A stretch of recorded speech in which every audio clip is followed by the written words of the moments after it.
Hay aquí una cuestión de ética profesional, de medir la capacidad real para satisfacer a las partes que van a recibir en un lapso razonable de tiempo una decisión sobre el conflicto que los ha obligado a llevar el caso al arbitraje. La disponibilidad del árbitro es sumamente importante. Una de las quejas que escuchamos más frecuentemente en el mundo del arbitraje es que los procedimientos tardan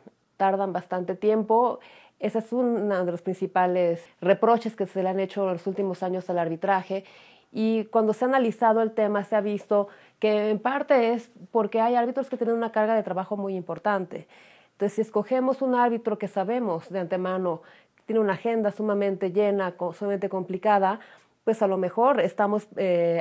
anticipando que vamos a tener un procedimiento no tan rápido como queramos. En el arbitraje estás buscando el principio de inmediatez a la mayor potencia. Estás buscando una persona que lea todos los escritos, que lea todas las pruebas, que conozca perfectamente los detalles de los argumentos que está presentando cada una de las partes. Sí se tiene que tener un cuidado especial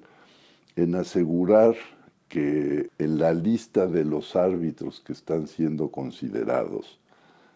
existe una disponibilidad real. Desde las pláticas introductorias con un árbitro en el que le preguntas si puede fungir como tal en un procedimiento, vas a pedirle y quieres tener conocimiento de cómo está su carga de trabajo, no solamente en el momento en que le pides que empiece a fungir como árbitro, sino en los siguientes años o 2 años, por ejemplo, en el que vas a necesitar saber si tiene disponibilidad para audiencias, si sus compromisos académicos, profesionales, no le impiden dedicarle todo el tiempo necesario a este caso. En materia de la elección de un árbitro,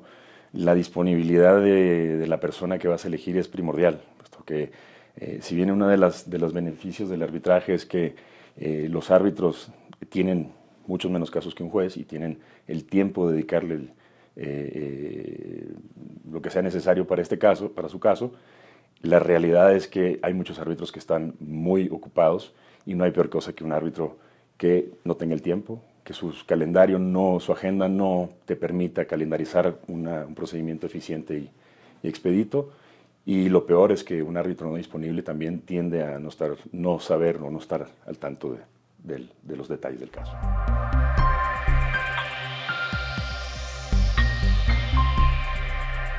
En la parte procesal, cuando preparas tu caso, tú tienes que saber cuáles son las peticiones que vas a hacer para efectos del proceso. ¿Vas a querer un procedimiento largo o corto? ¿Vas a querer un procedimiento más basado en los hechos y el derecho o más en un tema de pruebas técnicas? ¿Vas a necesitar muchos documentos o no de la otra parte? Y lo que vas a estar pensando es cuál es el árbitro que tendrá las características por su forma de pensar, por su origen, por su nacionalidad, por su edad, que sea más factible que acepte esas peticiones que yo voy a hacer.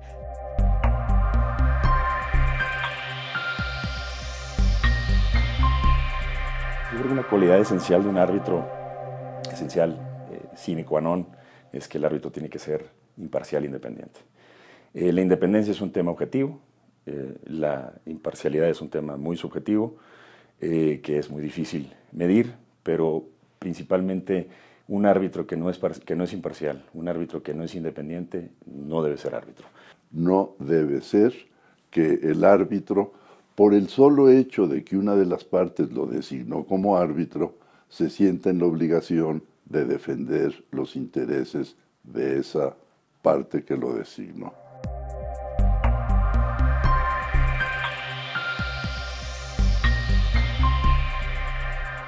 La experiencia en un árbitro, yo creo que es lo que te va dando la especie de certificación que todo el mundo pregunta, ¿cómo me certifico como árbitro? ¿Cómo le hago para ser árbitro? Pues yo creo que un árbitro se va haciendo con la experiencia.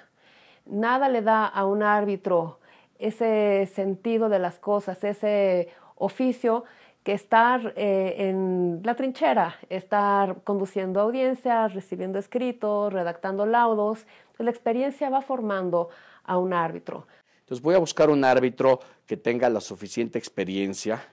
edad, conocimientos, práctica en materia arbitral para que esté convencido de que la opinión que va a expresar ese árbitro y que va a tener ese árbitro al final del procedimiento sea la suya propia, sea una opinión y una decisión total y absolutamente independiente e imparcial. Resulta indispensable que el árbitro que quiera uno escoger, que se seleccione por una de las partes o por la otra, que sea un jurista. Que sea un jurista que tenga un conocimiento puntual y profundo del orden jurídico. Caso contrario, el arbitraje será un fracaso. Es decir, este no es asunto de aficionados, es un asunto de gente que tenga un conocimiento real y genuino de un sistema legal, sea un sistema legal doméstico, sea un sistema legal internacional.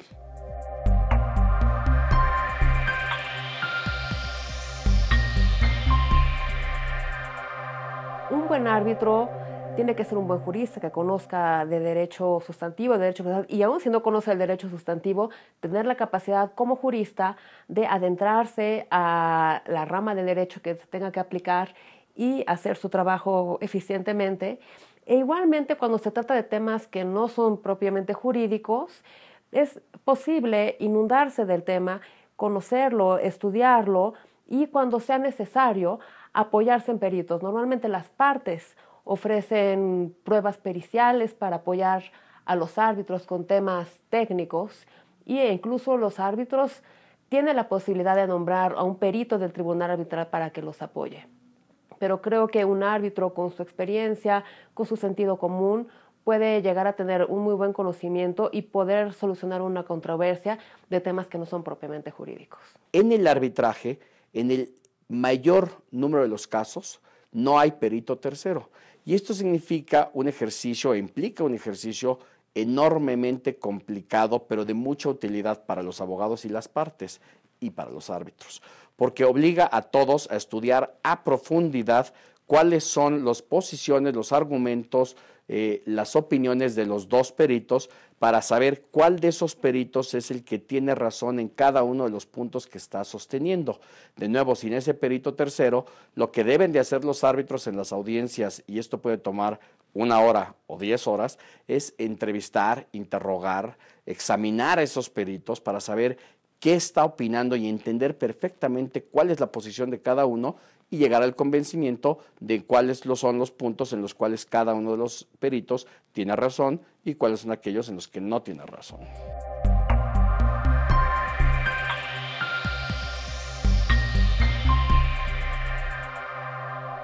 En materia de la selección del presidente es un tema, yo creo que de los más importantes,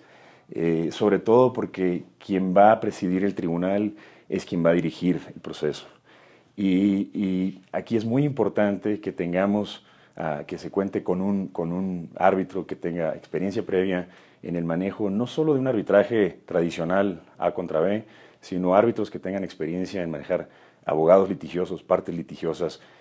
temas complejos como muchos contratos, varias cláusulas arbitrales, varios reclamos, varias partes. El manejo que un presidente puede traer a un tribunal arbitral o la experiencia que puede traer es muy buena. El presidente del tribunal arbitral tiene un papel muy importante y a la hora de su designación hay que tener un especial cuidado en buscar a alguien que tenga un profundo conocimiento del arbitraje, porque él va a ser el que va a conducir el procedimiento, va a tener que tomar decisiones a lo mejor sobre la marcha durante las audiencias, va a tener que lograr la comunicación entre sus coárbitros, una comunicación también del tribunal arbitral hacia las partes. Así que creo que además de este conocimiento profundo que tenga de derecho arbitral, de a lo mejor el derecho sustantivo, que tenga dotes de negociador, de comunicador y además un poco de liderazgo para poder poner en marcha el procedimiento y hacer que se vaya llevando de una manera eficiente. Entonces, para el presidente del tribunal de arbitraje, resulta una tarea heroica verdaderamente asegurar compatibilidades entre quienes de antemano sabe que tienen visiones distintas de quién debe triunfar en el proceso de arbitraje. Entonces se convierte el propio presidente en un árbitro de las divergencias que existan entre sus dos coárbitros y encontrar la fórmula para hacer compatibles criterios divergentes y asegurar que hay una confluencia que permita una decisión acertada es una tarea difícil.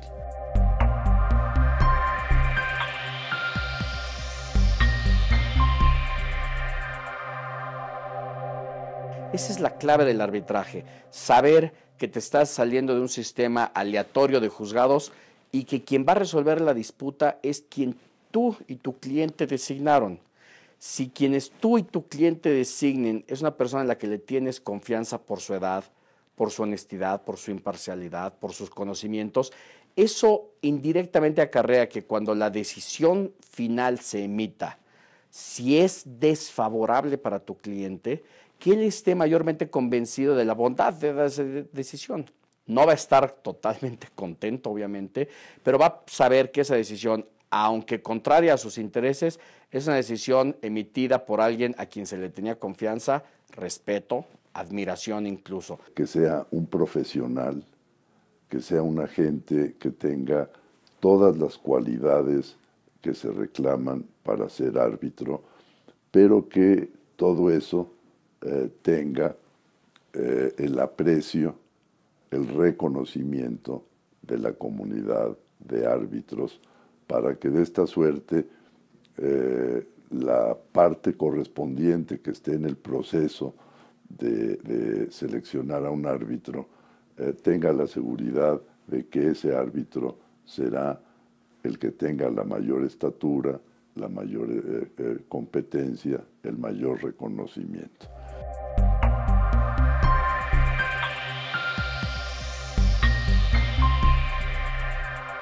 A veces se designa a alguien que dice hablar español y no lo habla perfectamente bien. Tiene un manejo ordinario, pero hay temas técnicos, temas legales que no domina perfectamente, y eso puede provocar que tanto a la lectura de los escritos como el desahogo de las pruebas en la audiencia no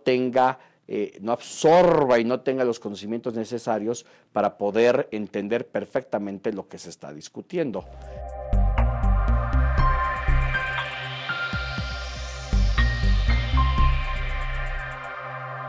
En cuanto a la oportunidad que le podemos dar a la gente joven, gente que no ha tenido experiencia como árbitro por primera vez, es importante, así como cualquier abogado que inicia su práctica necesita un primer caso, necesita una primera experiencia, también un árbitro necesita su primera experiencia, pero es importante saber y conocer que esta persona por lo menos haya tenido experiencia trabajando cerca de un árbitro, siendo su secretario, o bien habiendo tenido experiencia como abogado de parte en algún procedimiento arbitral.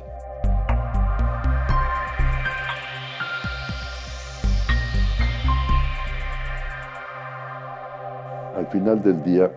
el que puede decidir será el propio cliente, pero bien asesorado por ese bufete de abogados que tiene también una responsabilidad ética muy importante de asesorar con buenos criterios, con una guía jurídica adecuada en la selección del árbitro correspondiente.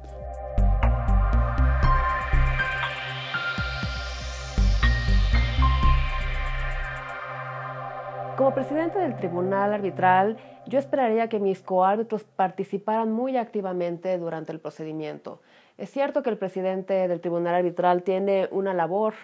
de dirección, él lleva la batuta del procedimiento, pero los coárbitros tienen también mucha importancia y creo que tienen que tomar también iniciativa de estudiar el tema profundamente, estudiar las pruebas. Es muy importante que los coárbitros no sean pasivos, que los coárbitros conozcan el procedimiento, los documentos profundamente desde el primer día y que concluyan aportando lo más que ellos puedan al laudo y a la solución de la controversia. Lo que yo espero de un árbitro, no solo el que designo, sino el tribunal entero, al momento de la audiencia, es que sea un tribunal que se vea se note que está preparado, que sea un tribunal que tenga muy bien estudiado el caso, que venga listo para que haya ya identificado los puntos claves del caso, para que en la audiencia, que es el momento donde se pone a prueba todo, que en ese momento el árbitro sea capaz de identificar los puntos y los temas que son más relevantes para su decisión. Una de las cosas que yo espero de los árbitros, del tribunal entero, es que al momento de estar percibiendo la evidencia que se está presentando ante ellos, tengan la habilidad de identificar los puntos finos de la disputa. Realmente es cuando los árbitros cuestionan a los testigos, es cuando los árbitros cuestionan a las partes, es cuando los árbitros cuestionan sobre puntos muy específicos de la disputa que uno puede percibir la preparación o falta de preparación de un tribunal arbitral. Cuando decidimos nombrar a alguien como árbitro, esperamos que tome esta responsabilidad desde el primer momento, que se empape del asunto. Es muy importante, yo creo, que un coárbitro, el presidente del tribunal, todo el tribunal arbitral, conozca profundamente el asunto para que a la hora de que resuelva no nos quede duda que esa era la solución, que era conforme al contrato, a la ley. Yo creo que el peso de la palabra del árbitro depende mucho de que las partes vean el gran conocimiento que tenía del caso. Conocimiento a profundidad, yo creo que le da mucha validez al laudo que se dicte. Tener árbitros excesivamente formalistas en el proceso puede tener un efecto contraproducente a la eficiencia con la que se puede llevar un arbitraje, y también un daño, un demérito a las expectativas de las partes sobre lo que realmente debe ser un procedimiento arbitral flexible.